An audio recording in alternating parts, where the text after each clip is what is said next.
Hello, and welcome to the S.T.A.R Ambulance Service Employee Orientation. Over the course of this presentation, we will touch upon a variety of topics including daily operations, scheduling, and much more. First, let us begin with a company overview. Statewide Transfer Ambulance and Rescue, better known as S.T.A.R Ambulance, was founded on April 1, 1982 by Linda Peck and her late husband Sam. It has been owned and operated by the Peck family ever since, making us the oldest and most experienced privately owned EMS provider in central Indiana, including the very first advanced life support provider in Montgomery County, which began in 1990. Today, S.T.A.R operates BLS and ALS ambulances 24 hours a day, 365 days a year, and are the contracted provider for various townships in Montgomery County and all of Clay County. Presently, S.T.A.R operates 6 locations in total. 2 in Crawfordsville, including our headquarters at the Crawfordsville South Station, 2 in Clay County in the towns of Brazil and Clay City, 1 in Greencastle, and finally 1 in the Indianapolis-Avon area. Addresses to each of the station locations can be found in your employee binder provided to you today. As you can see, our Indianapolis location sits on the border of Avon and very close to IU West Hospital.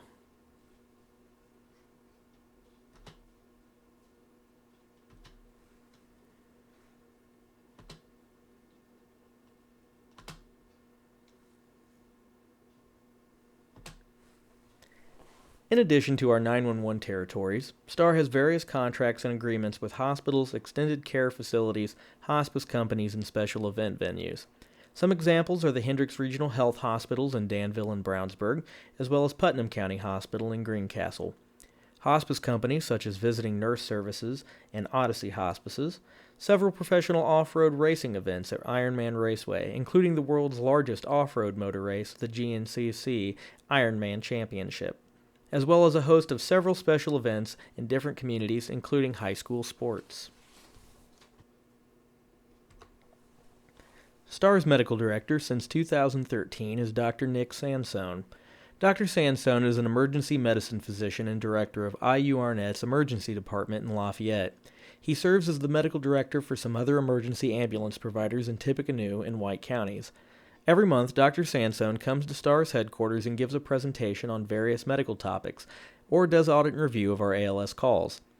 As a former paramedic, he has a strong grasp of the challenges of EMS and the needs of the field providers. Therefore, S.T.A.R has some of the most progressive EMS protocols in the region and are updated annually to best meet the needs of our patients.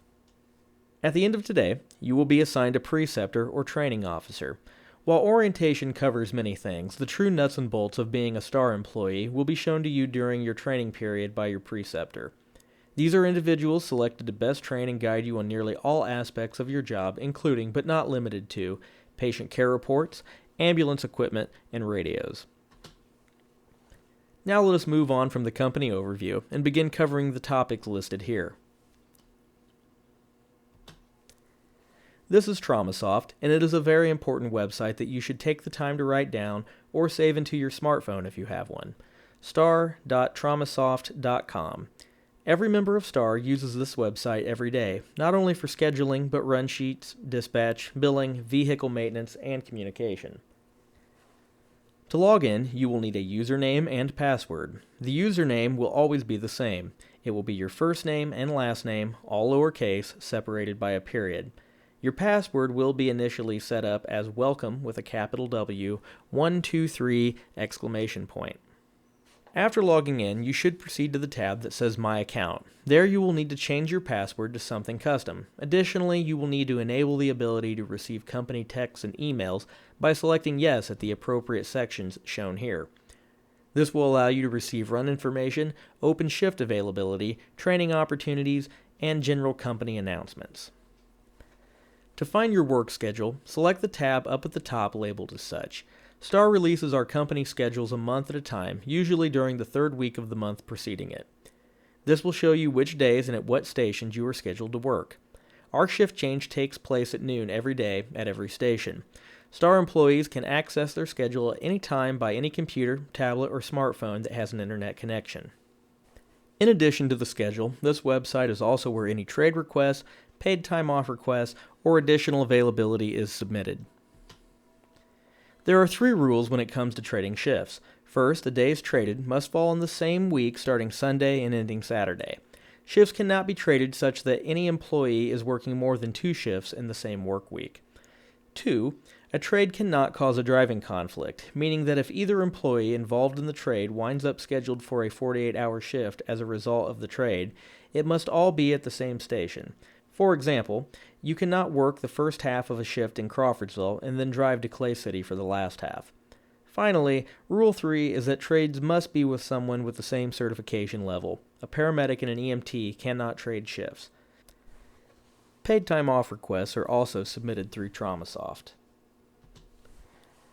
During the first 2 years of employment, employees begin to accumulate paid time off in 24-hour increments every 6 months from their hire date, or 48 hours per year. After 2 years of employment, that total raises to 24 hours every 3 months, or 96 hours per year. The hours roll over and accumulate year to year. The longer a person is employed, the more paid time off they accumulate. The full breakdown seen here can also be found on page 52 of your employee handbook. Upcoming training and events are also listed on the home page of TraumaSoft under Training Bulletins.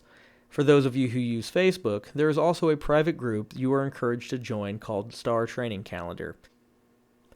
This is simply another way that we share and spread the information about upcoming company training or outside training opportunities. Next is contacting dispatch. Dispatch will be your primary source of communication when on duty. Your preceptor will familiarize you with the use of the different radio systems that we use on a daily basis.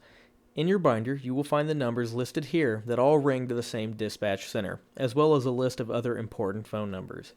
However, dispatch is the only department that answers calls 24/7. In the event of illness and the need to call off for a scheduled shift, you must contact dispatch on one of the phone numbers listed here. Our dispatch center also makes use of a private cellular number. This number is for employees only and should not be given out to any facilities or patients to contact dispatch. The only numbers to be given out to patients, family, or facilities to contact our dispatch for ambulance transportation are listed on this slide, but they are also found in your employee binder. When it comes to attendance, you can refer to pages 49 and 50 of your employee handbook. There is a point system that is laid out in detail. An individual exceeding 50 points in a 12-month period will be suspended.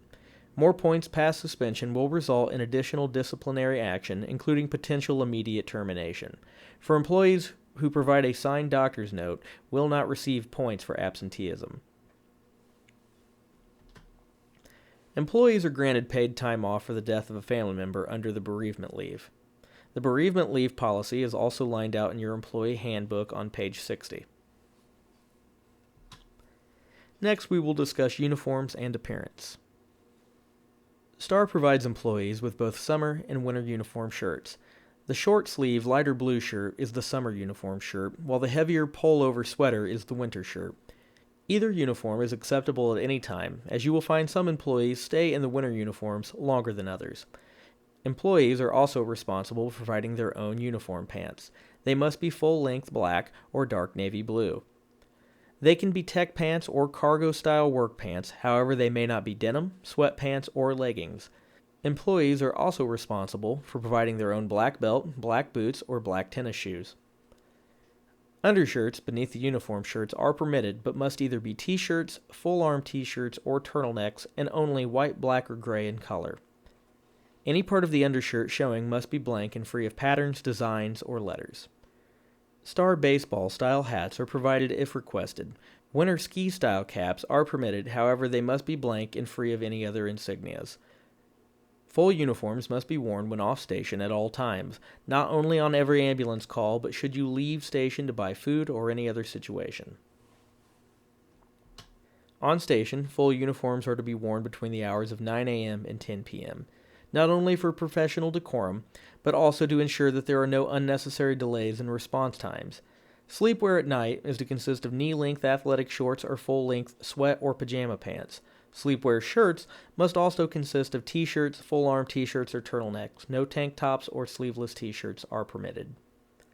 S.T.A.R also provides winter coats.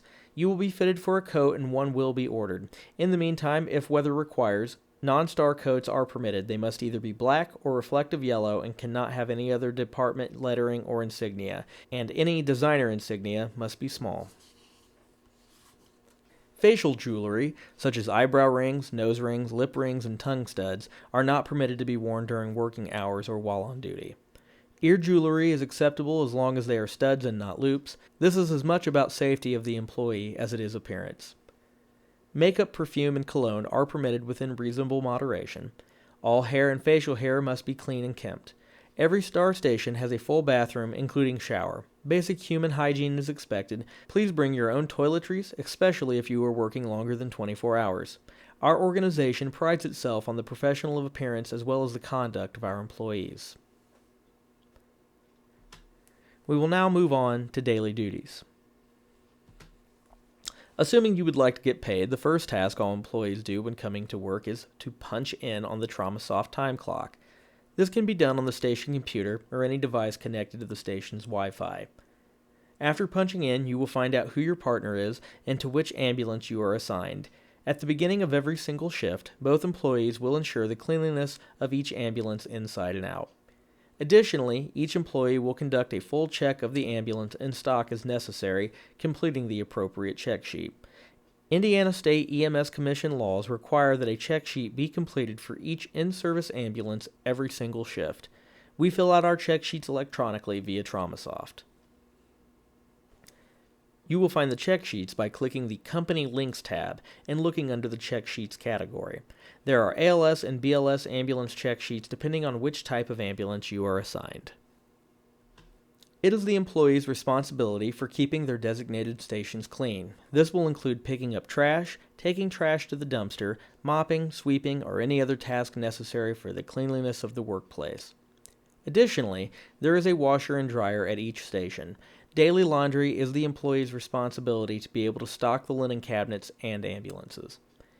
Any paperwork, such as face sheets or physician certification forms collected during ambulance responses and transports, must be submitted to the designated run sheet box on each station. These documents may never go home with you, as that is a HIPAA violation. Finally, at the end of your shift, you will need to punch out on TraumaSoft in the same way that you punched in. You will not be permitted to punch out until your ambulance check sheet and any patient care reports are completed and submitted. Another form you will find in the company links is the maintenance request form. S.T.A.R has a full-time mechanic that works Monday through Friday at the Crawfordsville North Station. During the course of your daily ambulance check, or at any time during your shift that the ambulance experiences a mechanical issue or a maintenance need, you must fill out the maintenance request form, which will notify the mechanic. If the issue is small, such as an interior dome light needing replaced, simply filling out the request is sufficient. However, any issue that is going to keep the ambulance from operating or operating safely will necessitate an immediate phone call to dispatch or the on-shift supervisor. In those situations, you will still need to complete a maintenance request, as this is part of our way of keeping a log over vehicle maintenance and status. Next, we will discuss professional conduct of S.T.A.R crew members. It is important to remember that the people we transport are not just patients, but are also customers. Proper bedside manner is an important aspect of all healthcare providers, from EMTs to physicians. Additionally, the patient's family members in any facility that chooses to call S.T.A.R for transport are also customers. Someone, no matter what, has always made the conscious decision to call us instead of someone else. Even in our 911 territories, their elected officials chose to use S.T.A.R instead of other options. Please be professional, courteous, and compassionate at all times.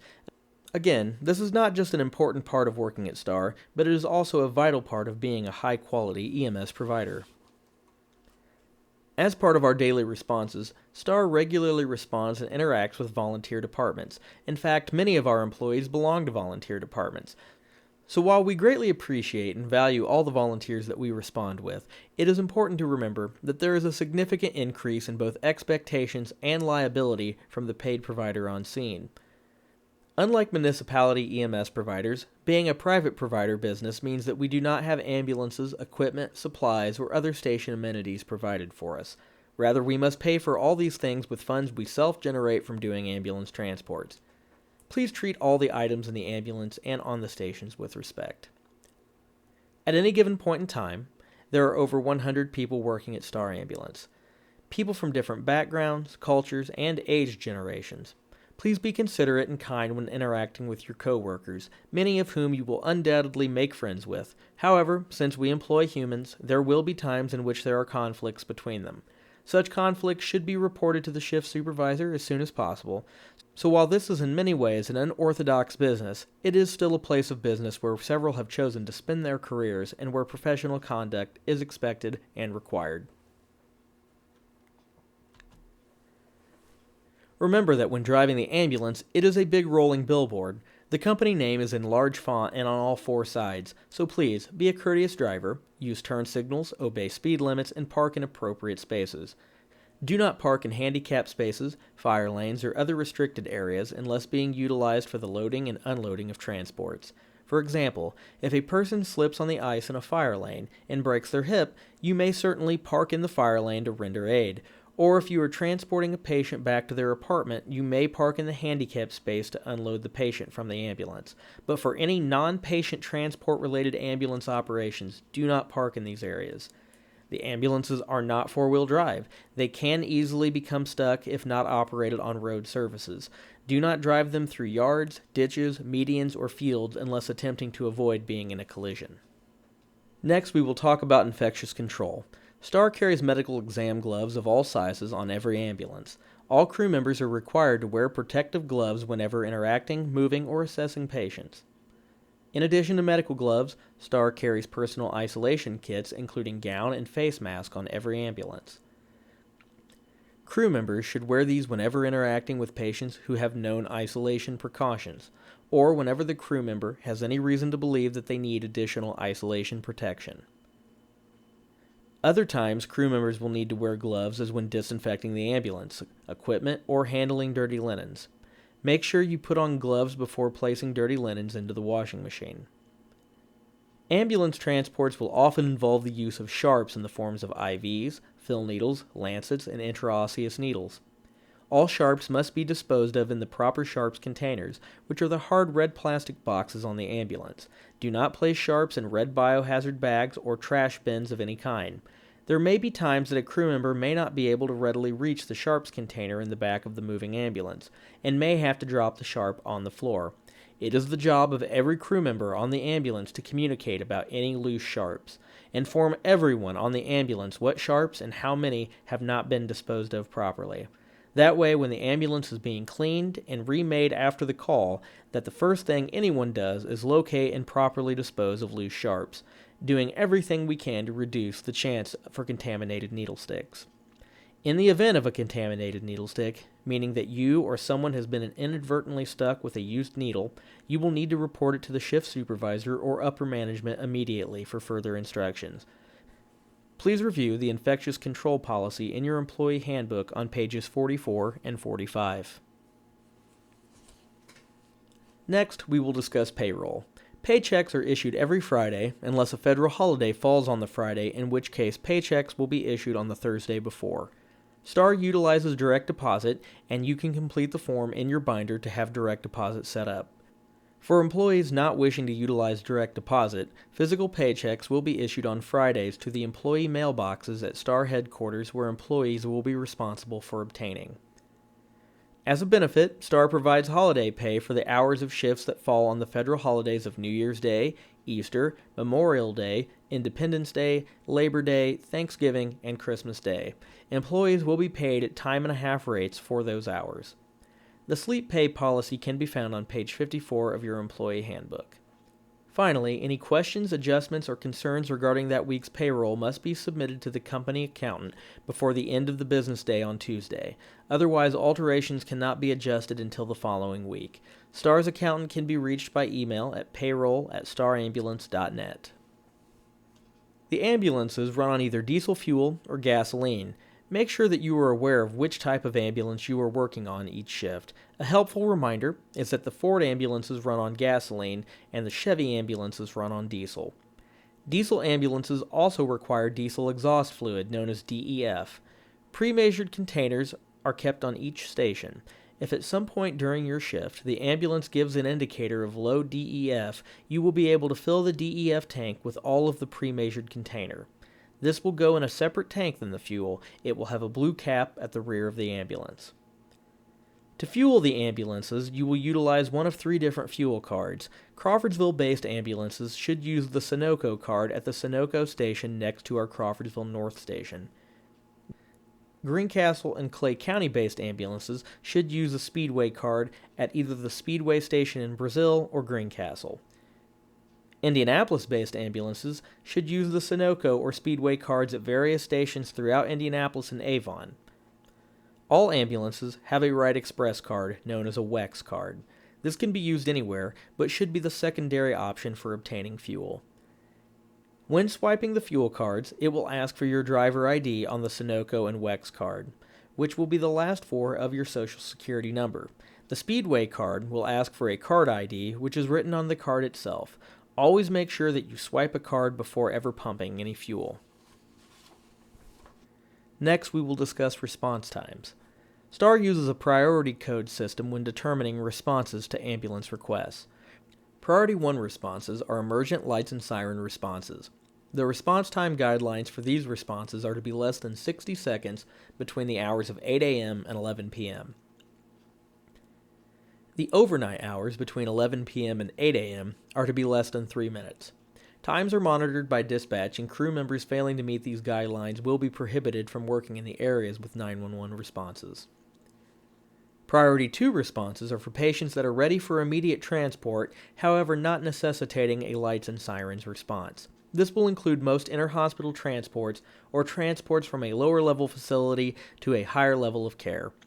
Response times for Priority 2 calls should be less than 5 minutes. Priority 3 responses are for pre-scheduled transports, frequently discharges or appointments. The crew should be arriving the nurse's station of the facility or a residence at the scheduled time, not just arriving the parking lot. When a facility schedules a 3 p.m. transport, they are actually expecting to see a crew in person at 3 p.m. S.T.A.R utilizes a few different modes of radio communication, especially in Clay County, which we will discuss later. However, the majority of the company uses the AT&T FirstNet system for radio communication. The radios are mounted in the ambulances seen here. You will use these radios to mark en route, arriving, relaying mileage, receiving run information, etc. It is important to remember that S.T.A.R's dispatchers are taking calls and dispatching trucks for 4 separate counties simultaneously, including 911 calls from both Clay and Montgomery County. Being trained in emergency medical dispatching, S.T.A.R dispatchers also provide medical instruction over the phone to 911 callers. Suffice to say, it can become very busy very quickly. Therefore, when radioing to S.T.A.R dispatch, wait until you receive acknowledgement before giving information, such as if you arrive a hospital, say on the radio, S.T.A.R dispatch, Medic 1, and wait for them to say back, go ahead, Medic 1. If you are attempting to relay emergent radio traffic, for example, if you are in or witness a motor vehicle crash, say S.T.A.R dispatch, rush traffic, and proceed with relaying information without waiting for acknowledgement. Your preceptor will familiarize you with S.T.A.R's proper radio voice etiquette. To begin with, however, you should begin memorizing the call signs. S.T.A.R has multiple ambulances, all with unique state certification numbers. Staffed ambulances are periodically swapped with unstaffed ambulances for maintenance. However, what you call yourself on the radio is not determined by state certification number. When speaking on the radio, your ambulance will be identified by a call sign that is determined first by whether it is an advanced life support or basic life support ambulance. Advanced life support will be referred to as medic on the radio, whereas basic life support will be referred to as ambulance. Next, the number of your unit will be determined by its station location. For example, the Crawfordsville North Station ALS ambulance will always be referred to as Medic 1 on the radio, whereas the ALS ambulance in Indianapolis will always be referred to as Medic 5. The BLS ambulance at the Crawfordsville headquarters is Ambulance 4, whereas the BLS ambulance in Greencastle is Ambulance 8. Take time to memorize these call signs during your training process. This concludes the first portion of the S.T.A.R Ambulance Orientation Day. Let us take a 5-minute break, and when we return, we will continue on with our presentation.